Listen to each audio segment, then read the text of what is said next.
You are welcome to Camping Life YouTube channel.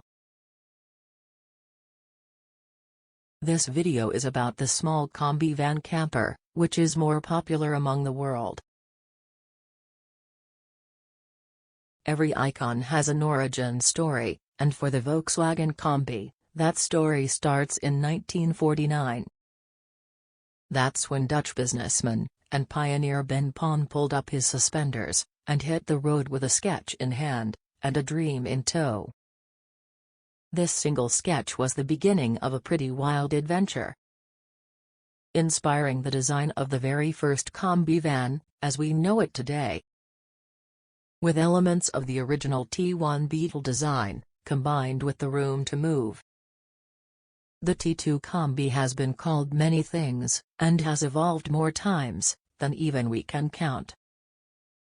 But one thing has stayed the same: our love of adventure. The combi is most at home on dusty roads, beneath the open sky, and at music festivals around the world. Why? Because that's where we got our first big break. The combi was a hit at music festivals in the 60s. It made it to Woodstock and back, meeting a few friendly faces along the way. It graced album covers alongside Bob Dylan and the Beach Boys. And it became the ultimate symbol of the road trip. The combi was and still is the van for people without a plan. With the perfect amount of space to invite your friends along for an adventure. Road trips, camping, surfing. You name it, we've been there. Since the combi first landed on local shores, we've been a favorite of adventurers.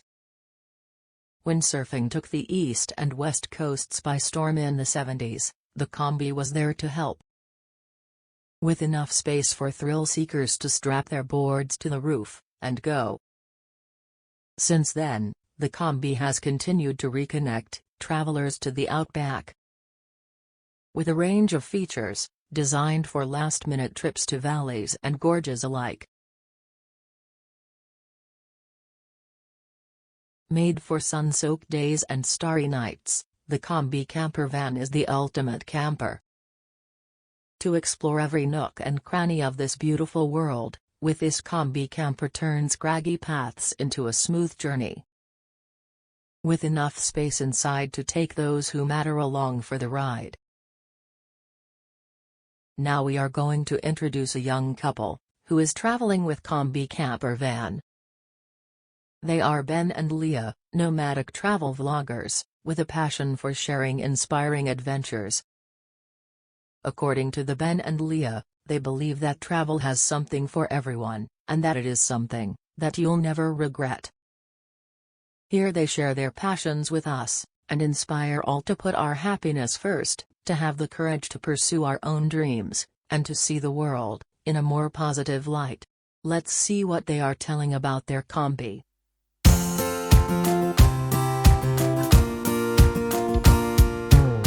I'm Ben. And I'm Leah.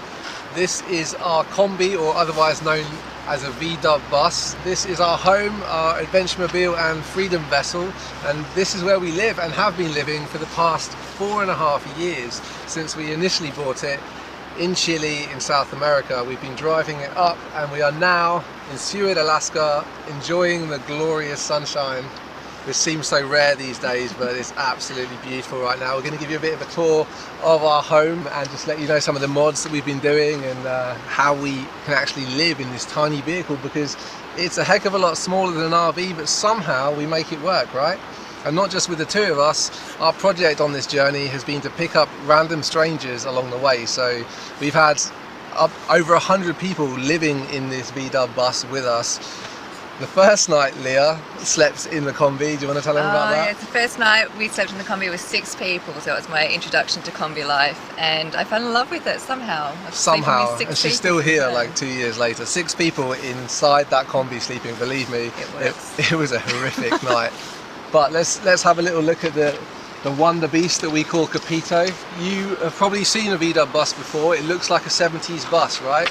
It is not a 70s bus. This is actually a 1992, which is kind of unbelievable. It's made up with a bunch of different parts. In South America in 92 they just took all of the leftover bits from all the Volkswagens. So our doors here are from the 50s, our back windows, which you'll see in a minute, are from I think the 60s, pre-67. Like the front lights here are all 70s, so it's a real kind of mongrel basically, and that's kind of how it got here as well, because we've made so many repairs on the road. It's been kind of patched up and thrown back together 100 million times. I swear I can't count them on all my fingers and toes. You see that we've got the Chilean plates here, so it's proof that we're actually telling the truth. We did drag this or push this mostly somehow from South America.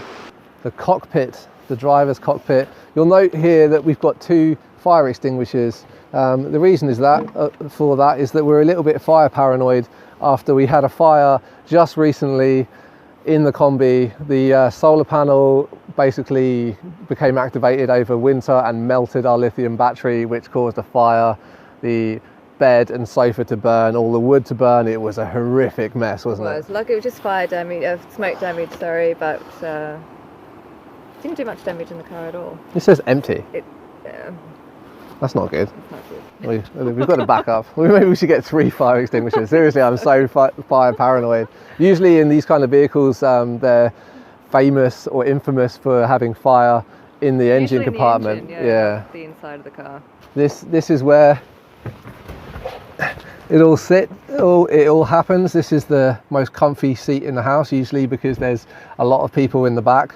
It's a really simple vehicle, the old VW bus. They're not the best overlanding vehicles, but they just bring a smile to every face that you encounter on the road, and for that reason we absolutely love our little combi. Everybody smiles at us. Like, I kind of feel like they're smiling at me, but they're smiling at the vehicle, I know that.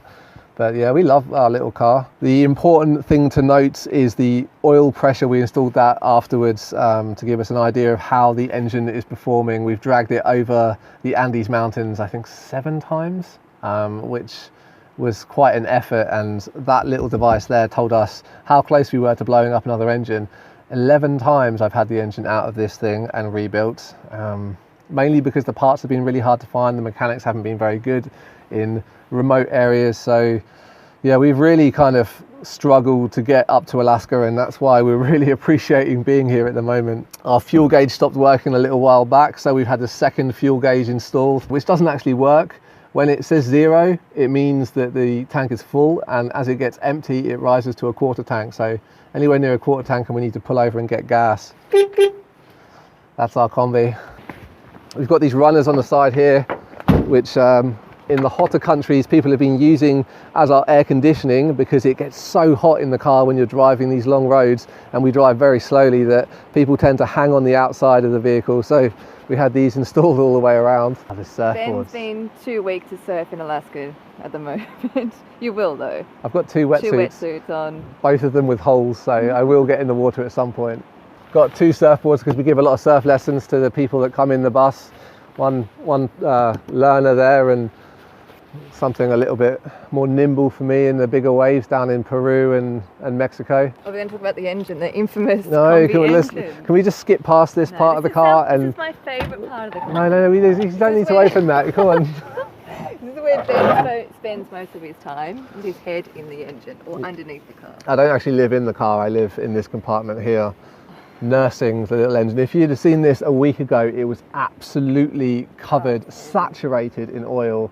We had a bad oil leak. It was just coming out of everything, spinning around on the pulley here and flying up. Now, one of the things that drew me towards the bus in South America when I was looking for a vehicle, they didn't really have any RVs down there, so I couldn't find anything more comfortable. But the bus presented itself, and I've been told that the engines were really easy to work on. I wasn't told that you need to work on them all the time.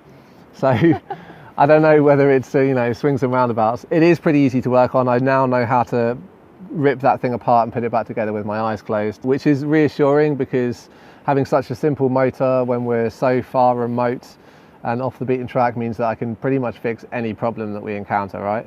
Yeah, This motor is actually from a Beetle in Mexico, a late model 2001 Beetle. It's not your standard air-cooled engine. It is still air-cooled, but believe it or not, this little beast has a computer that controls the fuel injection, which astonishes me.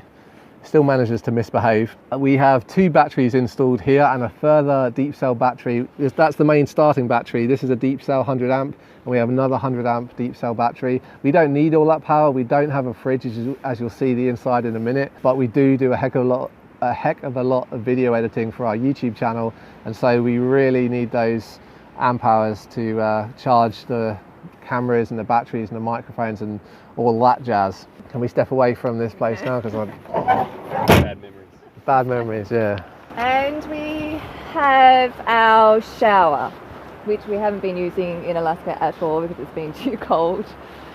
Yeah, solar shower. But in the warmer climates, it is a lifesaver. So we use this for showering, we use it for rinsing dishes. What else do we use it for? Washing dogs. Washing dogs. Recycling baby wipes. No, I'm just kidding. We don't do that. You throw them away. Come on. That pressurizes the shower. It's basically a bicycle pump. Though. It used to work. It used to work. Bicycle pump did. It had a little air valve on the top of this road shower. It's actually really cool, this road shower, because not only does it get hot when the sun's out, you can also pressurize it.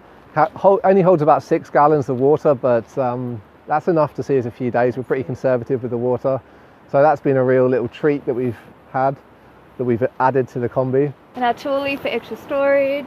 That mostly has camping gear in there. We offer free accommodation to the people that we pick up on the side of the road. So if they don't have a tent or hammock or something, we have, I think, 5 hammocks, 2 tents, 3 tents. I don't know, I lose count. Ben has a basketball in there for some reason. I gave the basketball away. Did you? It's not in there anymore. Yeah, I gave the basketball away. Room. Lastly, on the roof, we have our solar panel. It's just a single solar panel at the moment, but we will be expanding the capacity because it's only 100 watts, and we could do with a few more panels, I think, to enable us to fully work off grid 100% of the time. Take it away into the house.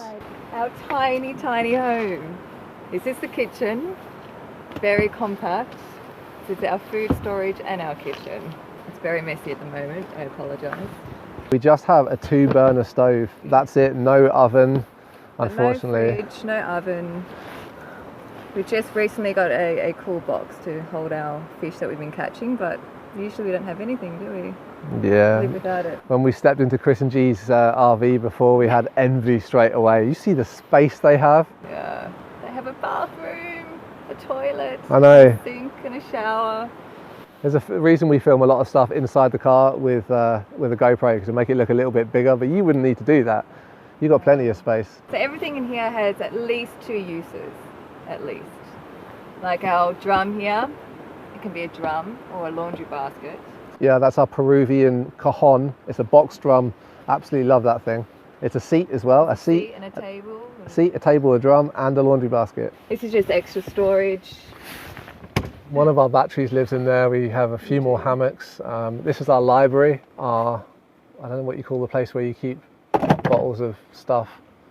This is all of our shower stuff. This is clothing for 2 to 3 people. Just currently 2 people. It's not a lot of space. We really don't have a lot of space, to be honest. But you know, we make it work. The great thing about having a small form factor camper compared to like a big, like Class A motorhome, for example, is that we can get, you know, to places like this now, like a small riverside camp. It's free living. You know, we're living off grid and having an awesome time. So the sacrifices we make with not having those comforts that in a bigger vehicle is made up for by having the freedom of being able to go to like more places. You need to make the bed, you need to take everything, all the storage items out from the back, put it in the front, fold out the bed, move the water bottle, so everything kind of needs to be shifted and moved around just to make the bed work. It is a bit of a shuffle. We usually, when we pick up hitchhikers, we have all of their backpacks in the back here, so this is absolutely chock-a-block with other people's equipment. And then every night we move all of that into the front seat and kind of like build up the front and make a little space for a little Alaskita here to sit and sleep. Is a bit of a pain, but yeah, to get basically like, we're really good at moving together. Like we'll both be in here. We don't have the pop top version of this camper, so We do this like little shuffle. It can jump up a second, and then like this is literally how it plays out. Like what we're doing right now is like we'll just move around each other, and then you know, we get pretty quick at doing it. Our water bottle lives up there. The drum comes out here. This is the 2-burner cooker that we have. You've seen these things before. You know, great little device that lives there. This is our solar charger. This one works much better than our previous one, which we suspect was the reason for our fire, which started under the seat here where we had a battery, completely burnt the entire seat. This one we found in Whitehorse in another bus that we pulled out, and burnt all the wood up here. This all had to be replaced. We varnished everything. You know, that seems like a pain in the butt.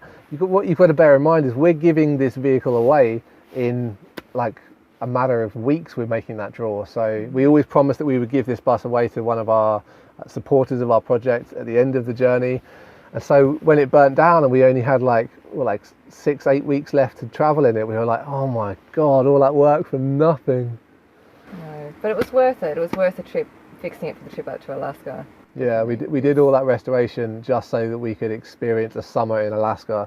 That's how good it is being up here. For all those people that haven't been here before, it's worth it. So after we've moved all of this, we kind of lift up the storage here. This is where we keep a lot of our camera equipment, like a drone, and we have 2 laptops so we can both be doing editing, and we do a podcast as well. All of our mechanical bits down there, some electrical high-tech stuff. And then this comes out, and then that all goes back, and then somehow, usually Leah does this. Yeah, and then so then we just basically both crawl up like this. It's a lot more comfy than what it looks.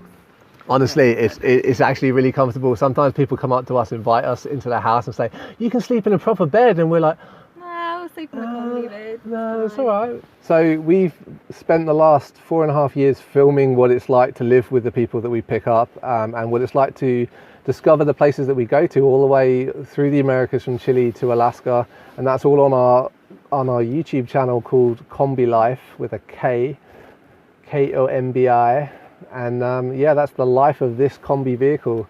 You can follow our adventures and check out what we've been up to. And after we give away this van, we're also going to get another van, do it up, and go to Europe. And then across to India. And then we're probably going to get a boat, and Leah wants to do a motorbike trip at some point. Trip. Never ending. Basically, we have a whole heck of a lot of adventures that we're going to be sharing with you guys, so check out the channel. It will be worth your time.